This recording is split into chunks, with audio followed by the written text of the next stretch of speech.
आपण पाहत आहात केएस न्यूज मराठी। नमस्ते, केएस न्यूज मराठी व सांगली सम्राट न्यूजमध्ये आपल्या सर्वांचं सहर्ष स्वागत। आज आपण बेळूर तालुका जत येथील एक प्रगतशील बागायतदार शेतकरी पैलवान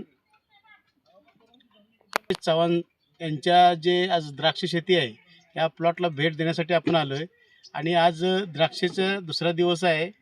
गेल्या 2 दिवसापासून यांच्या द्राक्षेचा एक्सपोर्टसाठी छाटणी आता सुरू करून माल भरून जात आहे।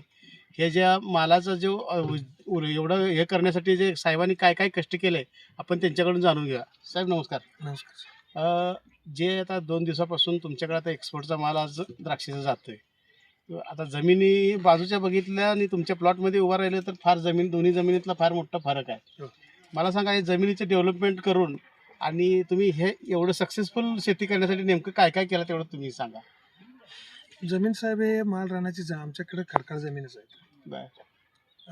तलावातून माती आम्ही गाळ उपसा करून तलावातून माती वगैरे टाकून आम्ही ते माल रान फोडून ब्लॅस्टिंग लावून सफाई करून सपाटी करून मग माती तोडून आम्ही जमिनी तयार केल्या, म्हणजे कृत्रिम जमिनीच आहे, म्हणजे सगळ्या तयार केलेल्या जमिनी आहेत।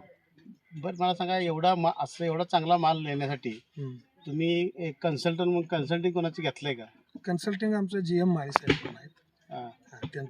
त्यांचं आम्ही मार्गदर्शन 4-5 वर्ष झालं, त्यांनीच आम्हाला मार्गदर्शन करतात। 5 वर्ष तुमचा माल एक्सपोर्टसाठीच जातो? हो, 6-6 वर्ष आहे मालाचं।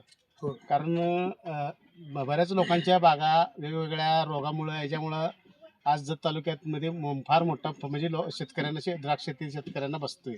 पण तुम्ही हे सगळं करत असताना म्हणजे अगदी माळी साहेबांच्या मार्गदर्शनाखाली तुम्ही म्हणजे यशस्वीपणे 5-6 वर्षापर्यंत एक्सपोर्टचा माल तुम्ही इथं तयार करताय म्हणायचं। आणि इतर जे शेतकरी आहेत, आज मला वाटतं तुमच्या बेळूर गावात जवळजवळ 1800 हेक्टरपर्यंत काहीतरी द्राक्ष शेती आहे असं समजतंय।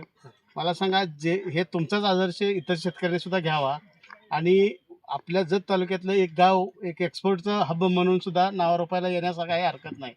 कारण जर तुम्ही सर्व शेतकऱ्यांनी जर मिळून जर ठरवलं तर आपल्या गावाचं नाव, तालुक्याचं नाव देशामध्ये सुद्धा परदेशात सुद्धा जाऊ शकते सर। आणि तुम्ही जे शेती करताय ते शेतीमुळं तुम्ही जे काम करणारे मजूर असू दे, इतर जे तुम्हाला भरपूर लोकांचं सहकार्य लागत असतं, त्यांना भरपूर लोकांना कुटुंबांना तुमचा आर्थिक म्हणजे आधार लोकांना मिळत असतोय आणि असंच तुम्ही यशस्वी आणि तुम्हाला या शेती व्यवसायामध्ये लाभ हो आणि तुम्हाला पुढच्या शुभेच्छा देऊन इथं थांबूया।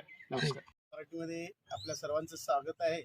आज आपण बेळूर तालुका जत येथील एक प्रगतशील द्राक्ष शेतकरी सुरेश चव्हाण साहेब यांच्या बागेमधून जे माल आज एक्सपोर्टसाठी जातोय ते सांगली येथील कामधेनू फ्रूट्स त्यांच्या जे आता इथं सध्या आता हे माल भरलेला आहे गाडीमध्ये, या कामधेनू फ्रूटचे जे सुपरवायझर म्हणून काम करणारे जे आपले जे प्रतिनिधी आहेत त्यांच्याशी बोलून घेऊया।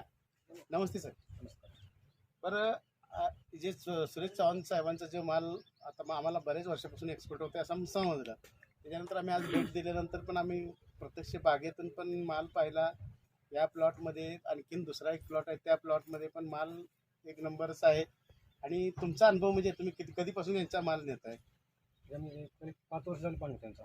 5 वर्ष प्रत्येक वर्षी तुम्ही नेत आहे आणि क्वालिटी मालाची एकदम 100% क्वालिटी, मालाची क्वालिटी 100 नंबर कुठली अडचण नाही, 100% त्यांचा ठेवतो नाही। मला एक सांगा, कारण आता कसं आहे, आज मला वाटतंय आत्ताच साहेबांशी बोलताना आम्हाला कळालं त्या बेळूरमध्ये जवळजवळ 1800 हेक्टरवर द्राक्ष शेती केली जाते।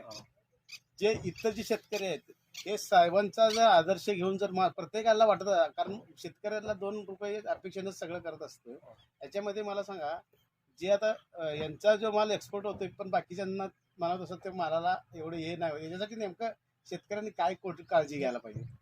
त्या शेतकऱ्यांनी यांच्याकडे जर विचारून घेतलं पाहिजे ना, अशा पद्धतीने आपण माल तयार करायचा, क्वालिटी कशी बनवायची, म्हणजे सुरेश चव्हाण साहेबांचा जर आदर्श घेऊन शेतकरी एकत्र येऊन जर हे केलं तर ह्या गावचं गाव म्हणजे एक्सपोर्टचा म्हणजे इथलं एक हे हबच होऊ शकते।